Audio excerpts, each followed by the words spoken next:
kind of taking where we live and the strange, wonderful, magic things that happen, and then taking them someplace else.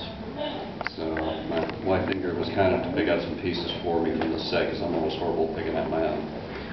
And over 2 hills from Coyote and his family, there was a street. People would drive up and down, but the really interesting people would walk. Some, or some more, and then they'd stop and talk. They liked stopping under the big trees and talking with people sitting on their porches. These houses had big porches with big comfortable chairs for sitting and benches that would swing. There was one group of houses, 3 houses, that some people really liked. 3 cozy houses. Dogs slept on the porch of one and always came out to say hi. He liked to smile at people. People liked to say hi to Dog and shake his hand. And his friends? Dog liked his friends to scratch his head. Or sketch his head, excuse me. And at the other end, there was a store with candy. Kid had heard it was magic candy. Some candy looked like it was silver and gold. When you leaned really, really close, so really, really close, your eyelashes would brush the candy. Then you'd lean your head to the side and a little back like so, and you'd see something magical. She went and saw all sorts of different kinds of candy. She saw chocolate candy, and one with stripes and spots. She'd seen those before. And she saw jelly beans and twisted twirls. She'd seen those before too. She kept looking and saw licorice and white chocolate and candy canes. She was pretty sure the shop had every kind of candy she had ever seen. And then she spotted the 2 big jars. One was full of silver candy, and the other was full of gold candy. She opened the jar of gold candy and pulled out 1 piece. She stopped for a moment to make sure she remembered exactly what she was supposed to do. Yes, she did.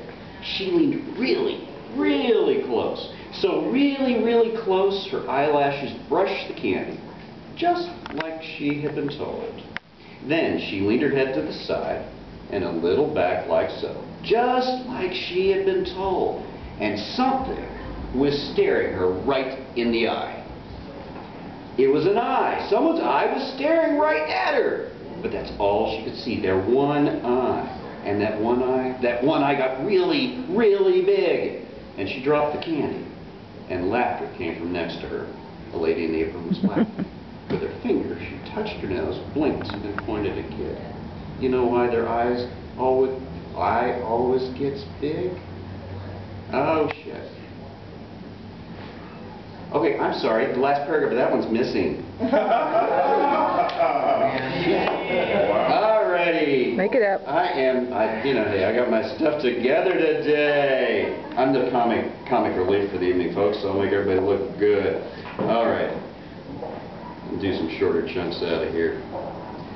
In one of House's stories, Mrs. Garibard walked her invisible pet by House.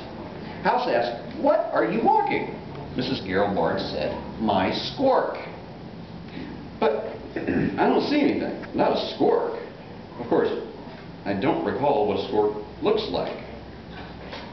"Well, I heard the smallest bit of stuff, so small you can't see it no matter how big your microscope.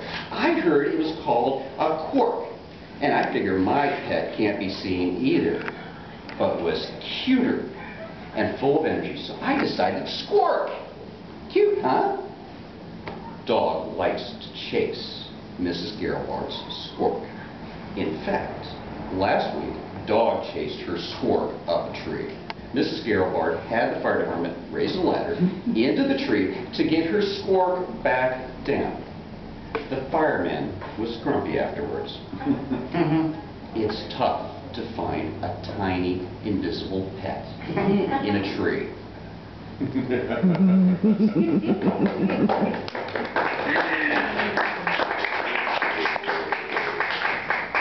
All right, let's find one.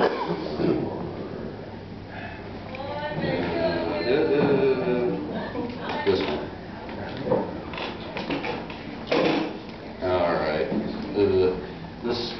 I'm kind of going through, I'm writing this in chunks. I'm going to go back and take some of them, extend them, and this one I'm really looking forward to because got this really great voice. I want to do some more with it.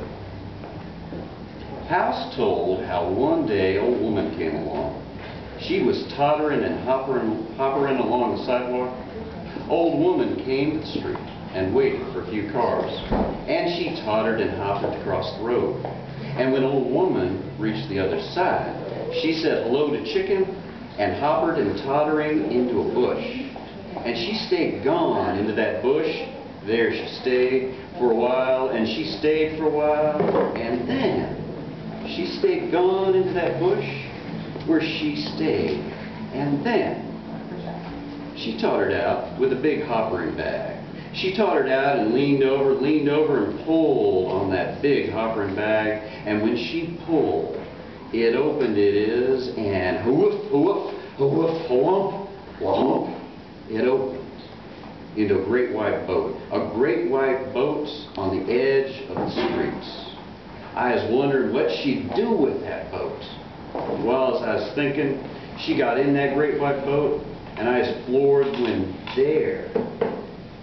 that there boat floated out into the road, and it floated out to the middle of the road. When she tottered to the center of that boat, and there she hoppered up a sail on that boat. A sail! Next, she hammered that her sail, she got good wind, so that sail filled, and that boat, you know, that boat just floated past. She smiled, and that great white boat sailed by along that road past here, and along it past here, it passed beyond down there road.